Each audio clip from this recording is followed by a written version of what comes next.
About Frey syndrome. Okay, so it is also called auriculotemporal nerve syndrome. Okay, because it occurs after injury to auriculotemporal nerve. Okay, patient present with flushing and beads of perspiration, that is called gustatory sweating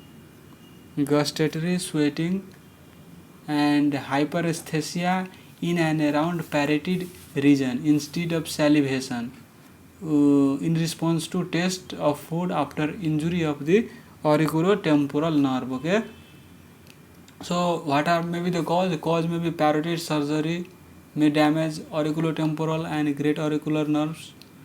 And you may be knowing that auriculotemporal nerve, this contains parasympathetic cholinergic fibers and sensory and sympathetic fibers as well.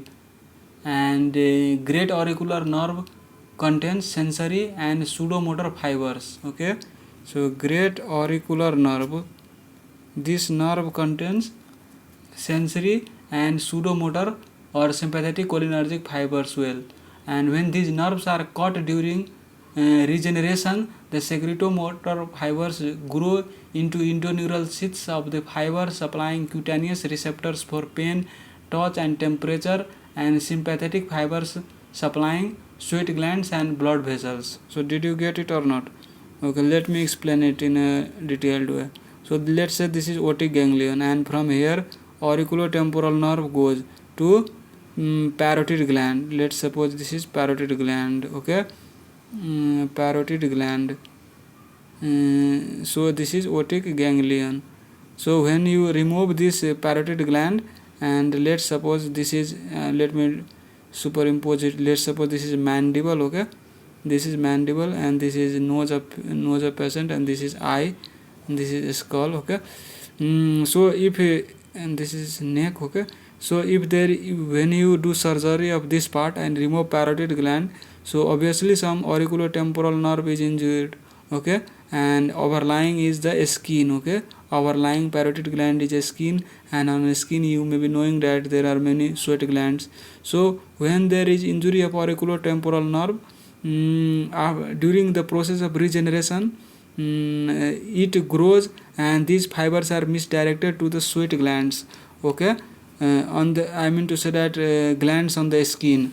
Okay, so in response to when you see any food and the patient sees any food, or when he thinks of any food or smells of any food, and when the action potential fires in this pathway otic ganglion, then the action potential goes to this skin and there is sweating and hyperesthesia, redness, like those things. Okay, because of the abnormal regeneration. Okay, or a stimulus intended for salivation evokes cutaneous hyperesthesia, sweating and flushing.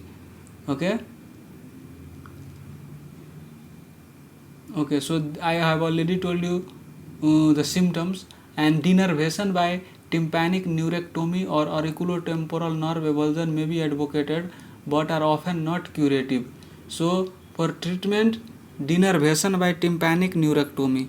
So you may be knowing that from where these fibers to otic ganglion comes, from the tympanic plexus. Okay, from the tympanic. So when you do tympanic neurectomy or auriculotemporal nerve avulsion, then you can treat it, but it is not advocated.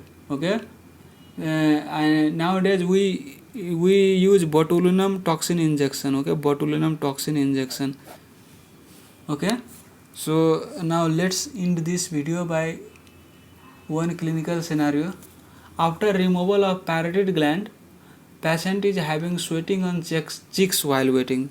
So patient is having sweating on cheeks while eating, and auriculotemporal nerve, which contains parasympathetic secretomotor fibers to parotid gland, have renervated which nerve? So I am giving you option: 1. buccal nerve, 2. greater auricular nerve, 3. glossopharyngeal nerve. So what do you think? Did you understand question or not? I told you that after doing parodontictomy, after removing parotid gland, patient is having sweating on cheeks chicks while eating. Auriculotemporal nerve, which contains parasympathetic fibers, secretomotor fibers to parotid gland, have reinnervated which of these following nerves? So think and tell me before I tell you the answer. So the answer is buccal nerve. So this auriculotemporal nerve has innervated buccal nerve. That's why there is sweating on cheeks. Okay. If the sweating was mentioned in the preauricular area, the answer would have been greater auricular nerve. Okay. Because buccal nerve is supplying on cheeks, that's why answer is this. And because greater auricular nerve supplies preauricular area, so answer would have been preauricular area. So you know that from motor ganglion, auriculotemporal nerve goes to parotid gland.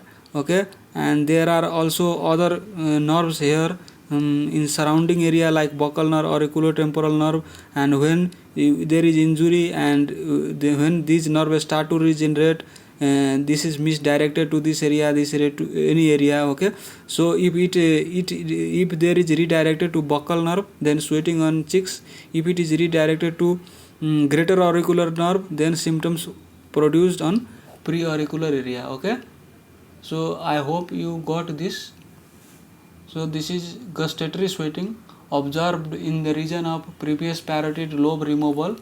Okay, but can also be found in other areas, deriving their sensory supply from the buccal, greater auricular and lesser occipital nerves.